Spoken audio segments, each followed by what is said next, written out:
സംസ്ഥാനത്ത് അതിശക്തമായ മഴ തുടരുകയാണ്. 5 ജില്ലകളിലാണ് റെഡ് അലർട്ട് പ്രഖ്യാപിച്ചിരിക്കുന്നത്. ഇടുക്കിയിൽ ശക്തമായ മഴയാണ്. 2 ഇടങ്ങളിൽ ഉരുൾപൊട്ടലുണ്ടായിരിക്കുന്നു. 2 ഇടങ്ങളിൽ ആളുകൾ കുടുങ്ങിക്കിടക്കുന്നതായും വിവരം ലഭ്യമാവുന്നുണ്ട്. ഇപ്പോൾ ഇത് അടിമാലി മേഖലയിൽ ശക്തമായ മഴയിൽ ദേവിയാർ പുഴ കരകവിഞ്ഞൊഴുകുകയാണ്. ചാറ്റുപാറ, മച്ചിപ്ലാവ്, ദേവിയാർ, 10-ാം മൈൽ മേഖലകളിലെ താഴ്ന്ന പ്രദേശങ്ങളിൽ വെള്ളം കയറിയിട്ടുണ്ട്. രാഹുൽ സുരേഷുണ്ട് വിശദാംശങ്ങളുമായി. രാഹുൽ, വീടുകളിൽ വെള്ളം കയറി ആളുകളെയൊക്കെ അവിടുന്ന് മാറ്റിപ്പാർപ്പിക്കാൻ സാധിച്ചിട്ടുണ്ടോ?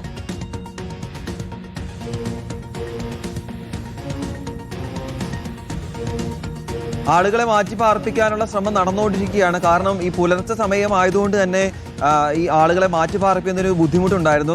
സ്വമേധയെ തന്നെ പല ആളുകളും ബന്ധുവീടുകളിലേക്കും സുരക്ഷിതമായിട്ടുള്ള സ്ഥലങ്ങളിലേക്കും മാറി എന്നതാണ് അടിമാലിയിൽ നിന്ന് നമുക്ക് ലഭ്യമാകുന്ന വിവരം. അതിന് ഈ അടിമാലിയിലെ മലയോര മേഖലകളിൽ ശക്തമായിട്ടുള്ള മഴയാണ് ഇപ്പോഴും തുടരുന്നത്. അപ്പോൾ ഈ മലയോര മേഖലകളിൽ മഴ പെയ്യുമ്പോൾ ആ വെള്ളം ഒഴുകിയെത്തുന്നത്, അടിമാലി മേഖലയിലെ വെള്ളം ഒഴുകിയെത്തുന്നത് ദേവിയാർ പുഴയിലേക്കാണ്. അപ്പോൾ ദേവിയാർ പുഴ കരകവിഞ്ഞൊഴുകുന്നതാണ് നിലവിലെ പ്രതിസന്ധി. മഴ തുടരുന്നു എന്നതാണ് അവിടുത്തെ ആളുകൾ പറയുകയും ചെയ്യുന്നത്.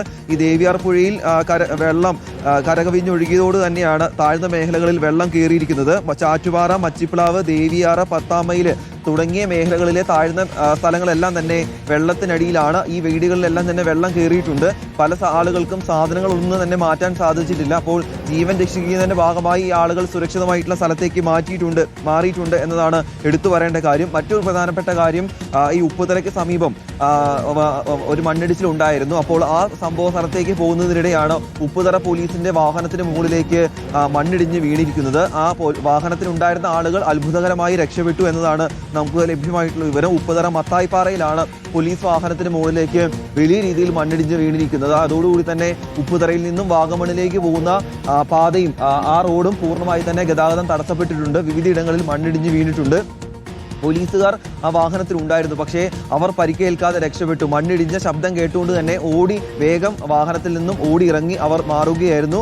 അതിന് തൊട്ടു പിന്നാലെ വാഹനം പൂർണ്ണമായും മണ്ണിനടിയിലായിട്ടുണ്ട്. അവിടുത്തെ ദൃശ്യങ്ങൾ കൂടി നമുക്ക് ലഭ്യമായിട്ടുണ്ട്. ഉടൻ തന്നെ നമുക്ക് അതും പ്രേക്ഷകരിലേക്ക് എത്തിക്കാൻ സാധിക്കും. എന്തായാലും ഈ ദൃശ്യങ്ങളിൽ കാണുന്ന പോലെ തന്നെ കീർത്തന, ശക്തമായിട്ടുള്ള മഴ ഇപ്പോഴും തുടരുന്നു. സാധാരണ രാത്രി സമയങ്ങളിൽ ശക്തമായിട്ടുള്ള മഴ ഉണ്ടാവുകയാണെങ്കിൽ പുലർച്ചെ ആ മഴ തോരേണ്ടതാണ്. പക്ഷേ ഇപ്പോഴും ആ തോരാ മഴ തുടരുന്നു എന്നതാണ് ആശങ്കയുണ്ടാക്കുന്ന കാര്യം. രക്ഷാപ്രവർത്തനത്തിനും ഈ ശക്തമായിട്ടുള്ള മഴ വലിയ രീതിയിൽ പ്രതിസന്ധിയായി മാറുകയും ചെയ്യുന്നുണ്ട്. ഈ മലവെള്ളപ്പാച്ചിൽ എവിടേക്ക് ഉണ്ടായി, എവിടേക്ക് ഉരുൾപൊട്ടൽ ഉണ്ടായി എന്നതിൽ ഇപ്പോഴും ഒരു അവ്യക്തത തുടരുന്നുണ്ട്. നേരം പുലർന്നു വന്നാൽ മാത്രമാണ് ഈ ഉരുൾപൊട്ടൽ ഉണ്ടായതിനെ കുറിച്ചൊരു വ്യക്തത വരികയുള്ളൂ. മുമ്പ് നമ്മൾ സൂചിപ്പിച്ച പോലെ തന്നെ ഈ കാണുന്ന ചപ്പാത്ത് പാലമൊക്കെ വെള്ളത്തിനടിയിലായത് 2018 മാത്രമാണ്. അതിനുശേഷം ഇപ്പോഴാണ് ഇത്തരത്തിൽ വലിയ രീതിയിൽ വെള്ളം ഉയർന്നത് എന്ന് ഇവിടുത്തെ പ്രദേശവാസികൾ തന്നെ പറയുകയും ചെയ്യുന്നുണ്ട്. നേരത്തെ കഴിഞ്ഞ മഴക്കാലത്ത് മുല്ലപ്പെരിയാറിന്റെ ഷട്ടറുകൾ ഉയർത്തി വെള്ളം പുറത്തേക്ക് ഒഴുകിയപ്പോൾ പോലും ഇത്തരത്തിൽ വലിയ രീതിയിൽ വെള്ളം ഉയർന്നിട്ടില്ല. അപ്പോൾ അതിലൂടെ നമ്മൾ മനസ്സിലാക്കേണ്ടത് വനമേഖലയിൽ പലയിടങ്ങളിലും ഉരുൾപൊട്ടൽ ഉണ്ടായിട്ടുണ്ട്, മലവെള്ളപ്പാച്ചിൽ ഉണ്ടായിട്ടുണ്ട്. അങ്ങനെയുള്ള വെള്ളമാണ് ഒഴുകി ഈ പെരിയാറിലേക്ക് എത്തുന്നത്. എന്തായാലും ആശങ്കപ്പെടുത്തുന്ന ഒരു സാഹചര്യം മലയോര മേഖലകളിൽ ഉണ്ട് എന്നതാണ് എടുത്തു പറയേണ്ട കാര്യം. വിദ്യാഭ്യാസ സ്ഥാപനങ്ങൾക്കടക്കം ഇപ്പോൾ അവധി പ്രഖ്യാപിച്ചിട്ടുണ്ട്. പ്രൊഫഷണൽ കോളേജ് ഉൾപ്പെടെയുള്ള സ്ഥാപനങ്ങൾക്കാണ് അവധി പ്രഖ്യാപിക്കുകയും ചെയ്തിരിക്കുന്നത്.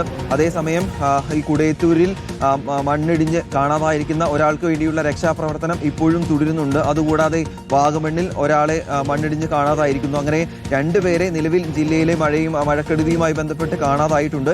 ഈ 2 പേർക്ക് വേണ്ടിയുള്ള രക്ഷാപ്രവർത്തനം, 2 പേരെയും പുറത്തെടുക്കാനുള്ള രക്ഷാപ്രവർത്തനം 2 ഇടങ്ങളിലായി പുരോഗമിക്കുകയാണ്.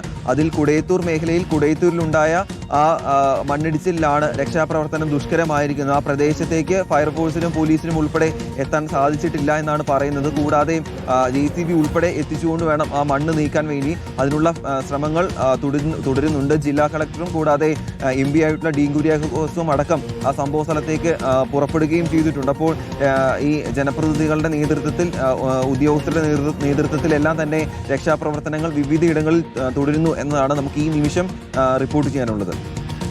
ശരി, ഇപ്പോൾ രാഹുൽ സുരേഷാണ് വിവരങ്ങൾ നൽകിയത്.